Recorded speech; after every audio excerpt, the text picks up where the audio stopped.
बिस्मिल्लाहिर्रहमानिर्रहीम, अस्सलाम वालेकुम। मैं असदुल्ला ख़ान हूँ। सुप्रीम कोर्ट से हम निकले हैं। एक बहुत ही लैंडमार्क जजमेंट, बहुत अहम फ़ैसला सुप्रीम कोर्ट से आया है इलेक्शंस के हवाले से। एक तो लाहौर हाई कोर्ट का ऑर्डर मुअत्तल कर दिया है चीफ जस्टिस काजी फ़ाइज़ा साहब ने और उनके साथ बैठे दूसरे जजेस ने, यानी 3 रुकनी बेंच ने।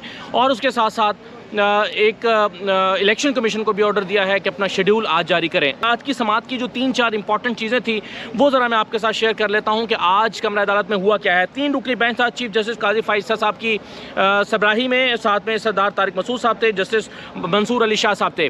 आपके इल्म में है कि इस बेंच के बैठने से पहले घंटों एक तवील मीटिंग चली इलेक्शन कमीशन के हुक्काम के साथ और जजेस साहिबान के साथ। कमरे में एक मीटिंग हुई और उसके बाद फिर एक दरख्वास्त दायर की गई, पिटीशन दायर की गई इलेक्शन कमीशन की तरफ से। उस इलेक्शन कमीशन में, उस पिटीशन में इलेक्शन कमीशन ने ये कहा कि लाहौर हाई कोर्ट के ऑर्डर को आप मुअत्तल कर दें जो जस्टिस अली बाकी नजवी साहब की तरफ से आया है, उसको आप मुअत्तल कर दें और हमारे काम में से रुकावट पैदा हो रही है। इसकी फौरी तौर पर फिर समाअत हुई, बेंच बना, समाअत शुरू हुई। इसमें अब जो 3-4 इंपॉर्टेंट चीज़ें थी वो ये थी। एक तो सबसे पहला नुकता था कि एतराज़ क्या है, उमैर न्याजी ने को क्या एतराज़ है। वो लाहौर हाई कोर्ट में जो दरख्वास्त लेकर गए थे उस पर जो यासिर सवाती साहब ने कहा कि देखें, हमारी पहली चॉइस तो यही थी कि हम जुडिशरी से आरोज़ लेते, लेकिन लाहौर हाई कोर्ट ने इनकार कर दिया था और कहा था कि हम आपको लोग नहीं दे सकते। हम उनके लाहौर हाई कोर्ट के वाज़े इनकार के बाद ज़िला इंतज़ामिया से आरोज़ और DROs जो हैं वो हमने लिए हैं। चीफ जस्टिस साहब ने कहा कि क्या आप लाहौर में जो फैसला आया है उस पर लार्जर बेंच बन चुका है। यासिर सवाती ने कहा कि जी हाँ, लार्जर बेंच जो है वो बन चुका है और 18 के लिए समाअत फिक्स हो चुकी है। यासिर सवाती इलेक्शन कमीशन के वकील हैं, इलेक्शन कमीशन को रिप्रेजेंट कर रहे थे। चीफ जस्टिस ने कहा कि कौन इस बेंच को हेड कर रहा है, तो बताया गया कि जिस सेम बेंच सेम जज हेड कर रहे हैं, यानी अली बाकर नजवी। तो चीफ जस्टिस ने कहा कि दिस इज़ वेरी स्ट्रेंज। और यहाँ से फिर समाअत उस तरफ बढ़ी जहाँ पर जज अली बाकर नजवी के रोल को बहुत क्रिटिसाइज़ किया गया चीफ जस्टिस काजी फ़ाइज़ा साहब की तरफ से, और बार बार उन्होंने कहा कि आई एम वेरी सॉरी, बहुत अफसोस की बात है ये जो कुछ हुआ है। उन्होंने कहा कि तो फिर आप कोई इलेक्शन नहीं कराना चाहता तो फिर आप इलेक्शन ना ही कराएं। तो और उन्होंने कहा कि द इंटेंट ऑफ द जो यही तो इंटेंट ऑफ द पिटीशन थी शायद कि इलेक्शन ना कराए जाएं। इसमें जो बेंच था उसका बार बार ये मौक़िफ़ आया या ऐसा महसूस हुआ कि वो किसी पर जिम्मेदारी फिक्स करना चाह रहे हैं और वो समझ रहे हैं कि जो भी पिटीशनर है वो इलेक्शन के प्रोसेस को डीरेल करना चाहता है।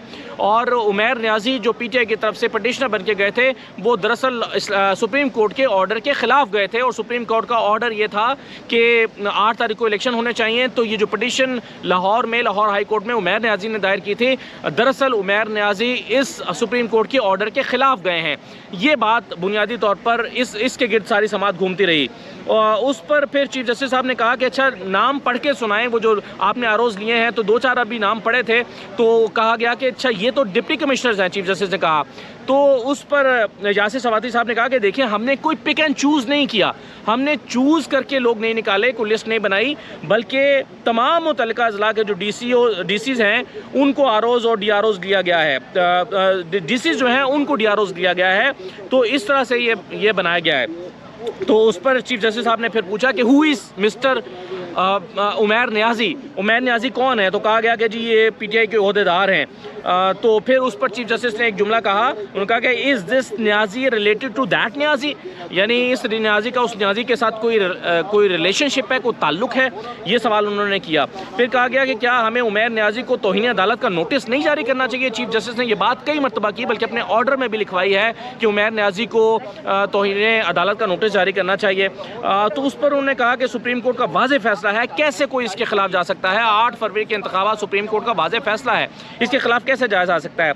जस्टिस मंसूर साहब ने कहा कि ये तो जो बंदे हैं टोटल आरोज़ वगैरह ये 1014 बनते हैं, तो पिटीशनर ने क्या कहा है, इन सब पर एतराज़ है क्या। तो यासिर सवाती ने, इलेक्शन कमीशन के जो वकील थे, उन्होंने कहा कि MPO इनका एतराज़ ये है कि MPO के ऑर्डर भी यही डिप्टी कमिश्नर जारी कर रहे हैं। यानी किसी को अगर आपने हिरासत में लेना है तो MPOs के ऑर्डर भी यही जारी कर रहे हैं और यही फिर DROs बन जाएंगे। तो ये कैसे मुमकिन है। उस पर चीफ जस्टिस काजी फ़ाइज़ा साहब ने कहा, क्या इस पिटीशन से पहले इन्होंने आपको कोई दरख्वास्त दी है। तो यासिर सवाती साहब ने कहा कि बिल्कुल नहीं है, ऐसी कोई दरख्वास्त नहीं है। तो जैसे मंसूर साहब ने कहा कि एतराज़ इनका क्या है, उन्होंने कहा कि ये एतराज़ है कि इनको ज़िले इंतज़ामिया पे ट्रस्ट नहीं है। तो चीफ जस्टिस साहब ने कहा कि तो फिर तो ये भी कह सकते हैं कि इनको जुडिशरी पे ट्रस्ट नहीं है। तो जज साहब ने पूछा कि ट्रेनिंग कब रोकी गई, तारिक मसूद साहब ने पूछा कि ट्रेनिंग कब रोकी गई। तो यासिर सवाती ने कहा कि कल रोकी गई। तो जस्टिस तारिक मसूद साहब ने कहा कि ट्रेनिंग क्यों रोकी गई, अगर एक नोटिस वहाँ से आया था और आपने इस प्रोसेस को रोकना भी था तो ट्रेनिंग क्यों रोकी गई, ट्रेनिंग चलती रहती, ट्रेनिंग हो भी जाती तो क्या हर्ज था, आपने ट्रेनिंग को क्यों रोका।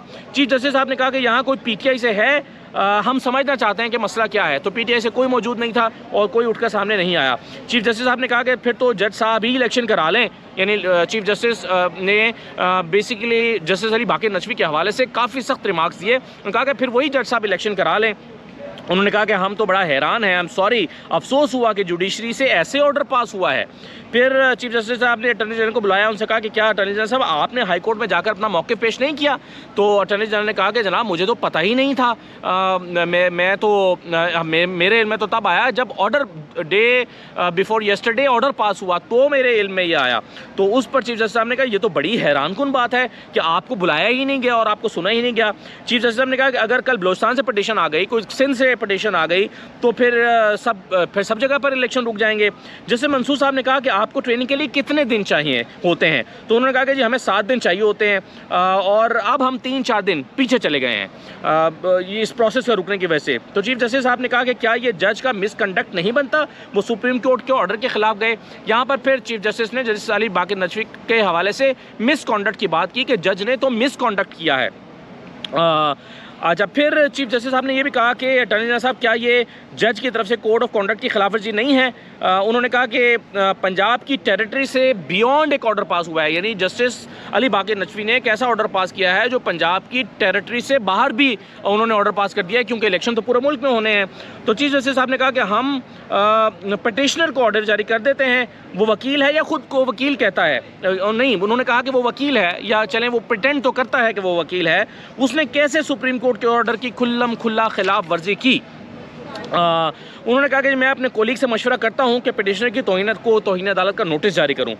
फिर चीफ जस्टिस ने पूछा कि हु इज़ उमैर नियाजी, कौन है। तो अटॉर्नी जनरल ने कहा कि जी वो एडवोकेट हाई कोर्ट हैं। चीफ ने कहा कि यू नो हिम, उन्होंने कहा कि जी मैं उन्हें जानता हूं। तो उस पर फिर सरदार तारिक साहब ने कहा कि 51-1 जो है उसको अगर मुकम्मल अल्ट्रा वायरिस कर दें तो ये इलेक्शन कभी हो ही नहीं सकता। तो चीफ जस्टिस ने कहा तो आपको यकीन है कि ऐसी कोई दरख्वास्त आपके पास नहीं आई। यासिर सवाती साहब से पूछा कि आपको यकीन है ना कि ऐसी कोई दरख्वास्त आपके पास नहीं आई है कि जो लाहौर हाई कोर्ट में दायर हुई है उससे पहले वो आपके पास नहीं आई। तो यासिर सवाती साहब ने कहा कि जी हाँ, ऐसी कोई दरख्वास्त हमारे पास नहीं आई। इनके नज़दीक 1500 के 1500 अफसरान जो हैं वो सारे बाइस्ड हैं।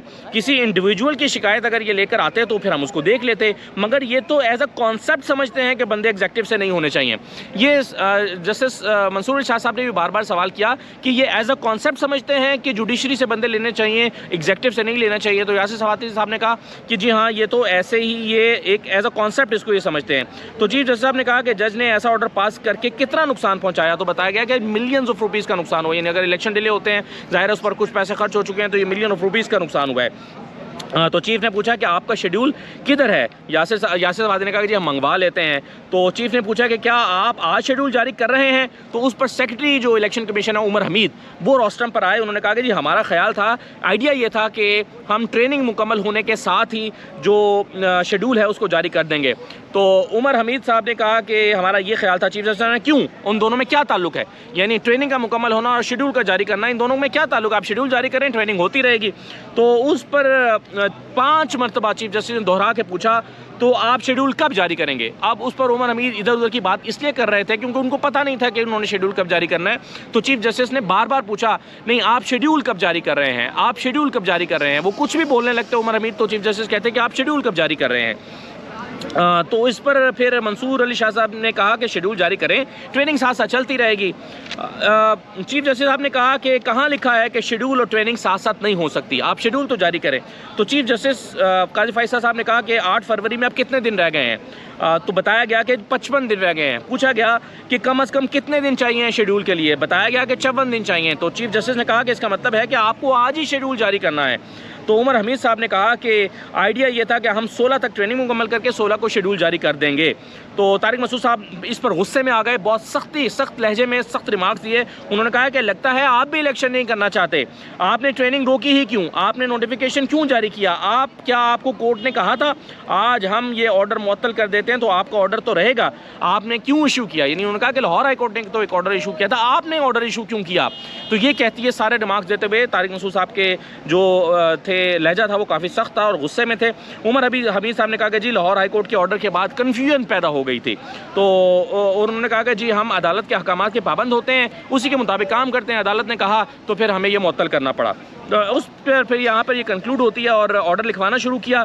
चीफ जस्टिस ने ऑर्डर लिखवाना शुरू किया तो थोड़ी ही देर के बाद पाकिस्तान तहरीक इंसाफ की जो लीगल टीम की मेंबर हैं मिशाल यूसुफजई, वो रोस्टम पर आ गई। ऑर्डर लिखवाया जा रहा था कि वो रोस्टम पर आ गई और उन्होंने कुछ कहना चाहा, उन्होंने कहा एक्सक्यूज़ मी सर, तो उस पर काजी फैसल साहब बहुत बरहम हुए। उन्होंने कहा कि जी आप हु आर यू, आप कौन हैं, आपको जुर्रत कैसे हुई कि आपने के ऑर्डर के दौरान आप बोल रही हैं, सिट डाउन। वो आके वापस अपनी सीट पर बैठी। तो फिर चीफ जस्टिस दोबारा उनसे पूछा कि आप हैं कौन, आर यू लॉयर, तो उन्होंने कहा कि येस आई एम।